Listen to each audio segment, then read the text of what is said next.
I'm here to announce that I will be recommending to the Governor-General that a Royal Commission be appointed to inquire into institutional responses to instances of and allegations of child abuse in Australia.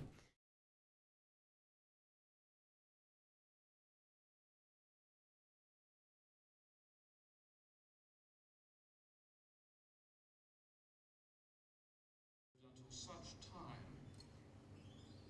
as we have an open inquiry with appropriate powers that get comments in the current law. Thank you.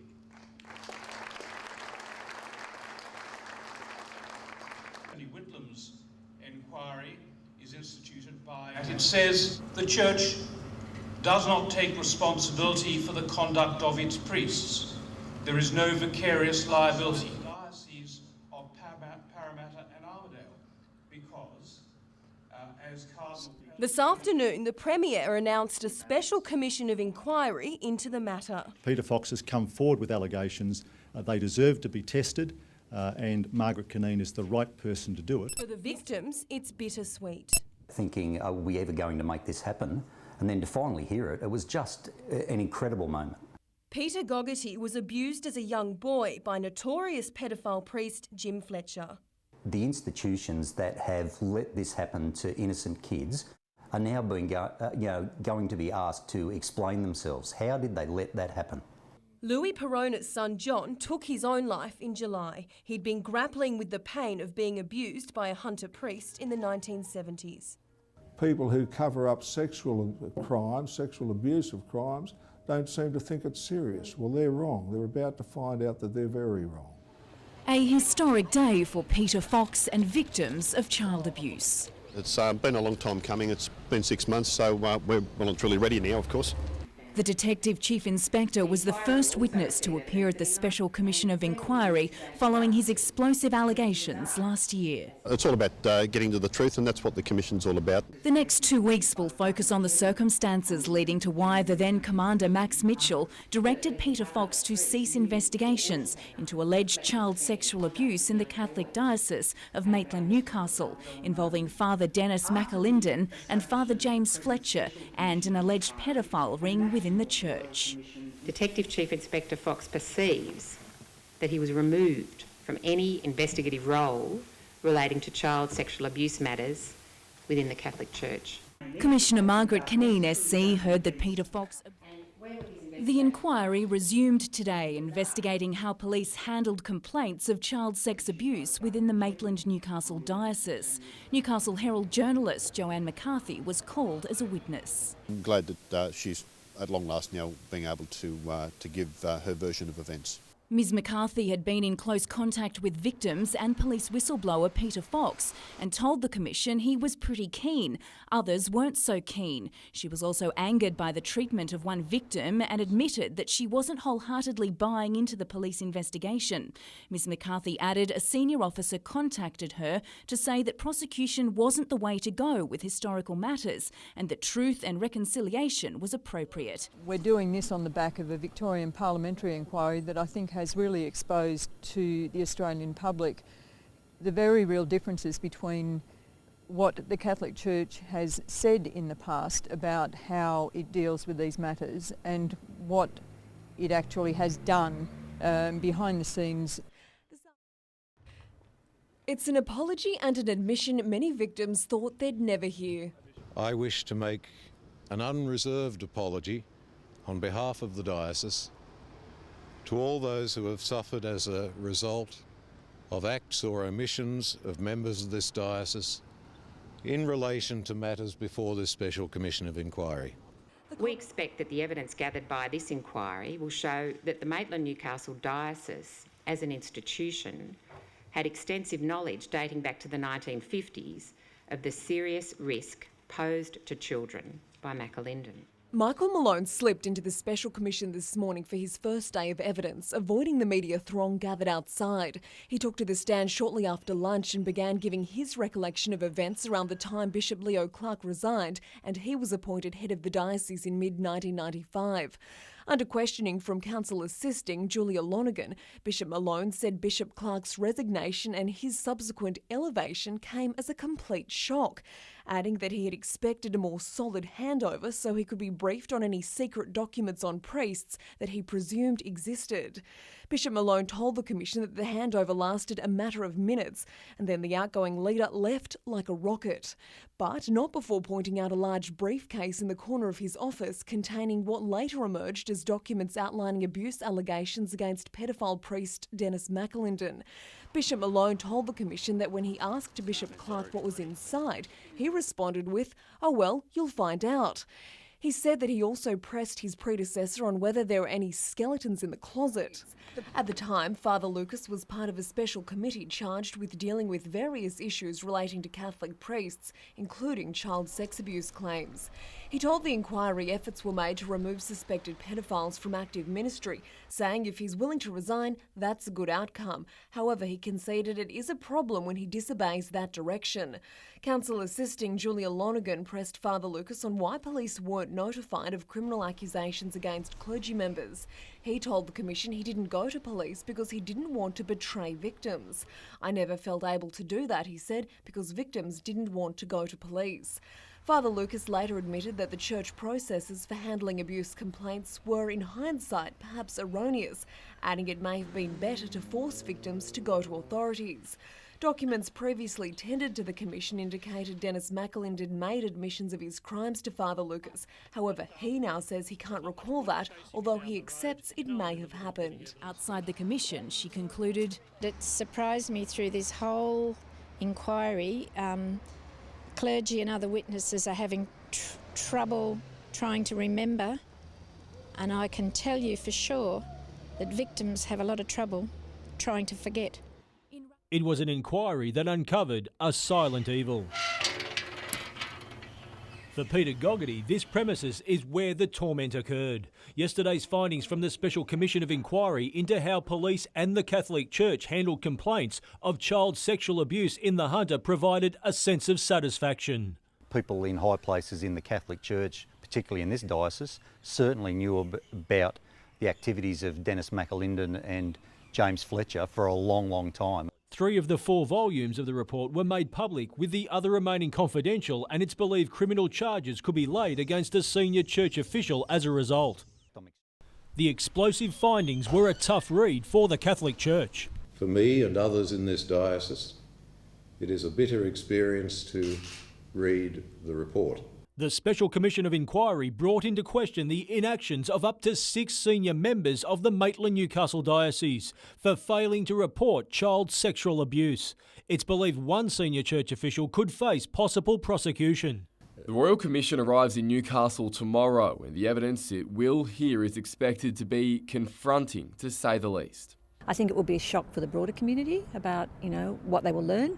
But certainly for people who've been directly affected, people who've already come forward, their wounds will be reopened. The hearings will determine whether there was a culture within the diocese which enabled abuse to flourish. It is anticipated that there will be evidence that on various occasions over the years, officials within the diocese were made aware of suspicions that Rushton and Brown were sexually abusing boys. He's one of Australia's most senior Anglicans. The Archbishop of Perth, Roger Hurft, today admitting he failed to act on allegations against notorious pedophile priest Peter Rushton. Did you drop the ball with Peter Rushton? When I look back on what has happened, I've asked myself a number of times, why was I not more alert? Why weren't the people around me more alert? I struggle to find an answer for that, but I agree with you that at that particular point of time, I should have acted more effectively and well, and I did not. 42 years of emotion laid bare.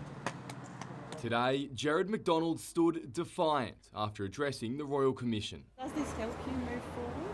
Oh, look at the smile on my face, darling. Bishop Wright told the Commission that he believes more focus should be on current issues within the diocese, as opposed to revisiting child sex abuse cases from decades ago. It sometimes seems that so many of the case studies are delving into matters of 30 and 40 years ago, and I kind of wonder where the more contemporary spotlight should be falling.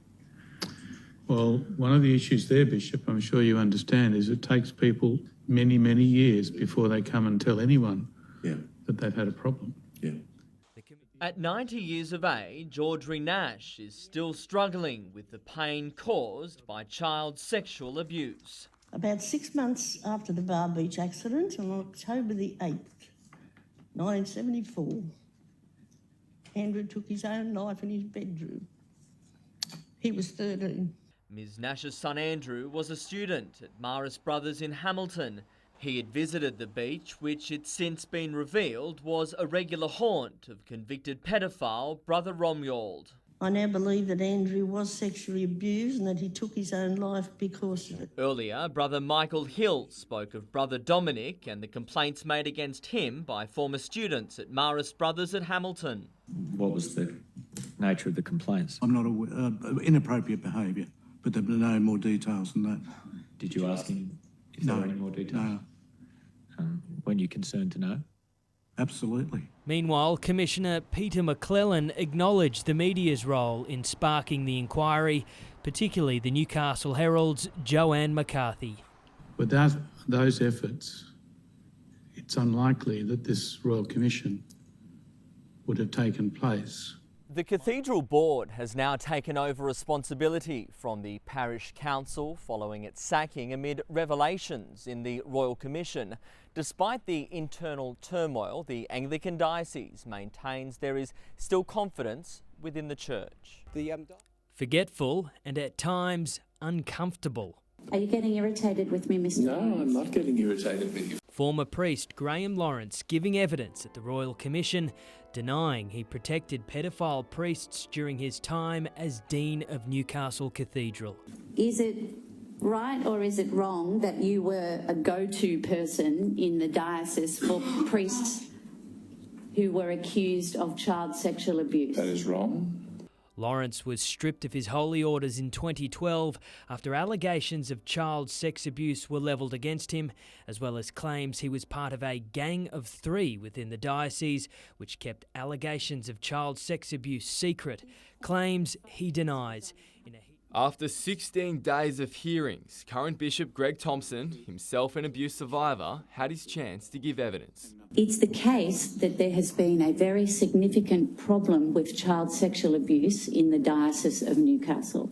Systemic, over many decades. It's taken almost 3 years. Australia's most senior Catholic cleric accused of covering up child sexual abuse finally on trial. Are you looking forward to having your time in court? Archbishop of Adelaide, Philip Wilson, appearing in court for the first time since being charged in March 2015, forced to brave the media gauntlet in Newcastle. Archbishop, how are you feeling? His trial was set to begin last week, but his legal team argued he was suffering from Alzheimer's and wasn't mentally fit. But a neuropsychologist ruled otherwise. Wilson stands accused of failing to report the sexual assault of a boy by pedophile priest James Fletcher in the 1970s in the Hunter Valley. Moments later, Archbishop of Adelaide, Philip Wilson, emerged a convicted criminal. How are you feeling after being found guilty? The 67-year-old remains silent, just like he did back in 1976, when he was told by then altar boy Peter Cray of the abuse he'd suffered at the hands of convicted pedophile priest James Fletcher in the Hunter Valley. It's a very, very significant day. In his ruling, Magistrate Stone found that in 1971, Fletcher indecently assaulted the then 11-year-old Cray, and in 1976 he did in fact tell the Archbishop of the abuse, but between 2014 and 2016, Wilson failed to tell police. Do you still stand by your version of events? The magistrate ruled Wilson remembered what he'd been told. He must have believed it, but wanted to protect the church and its image. What's the message to come from this, do you think? Look, I think they should all be made accountable, those that had the knowledge and didn't do a thing. Daniel Feenan was just one person who fell victim to Fletcher's abuse. Knowing now that he knew in 1976 when I was born at the Mater Hospital in Newcastle. I call the Prime Minister. I move that the House apologise to the victims and survivors of institutional child sexual abuse. Mr. Speaker, silenced voices, muffled cries in the darkness, unacknowledged tears, the tyranny of invisible suffering, the never-heard pleas of tortured souls bewildered by an indifference to the unthinkable theft of their innocence. Today, Australia confronts a trauma, an abomination, hiding in plain sight for far too long.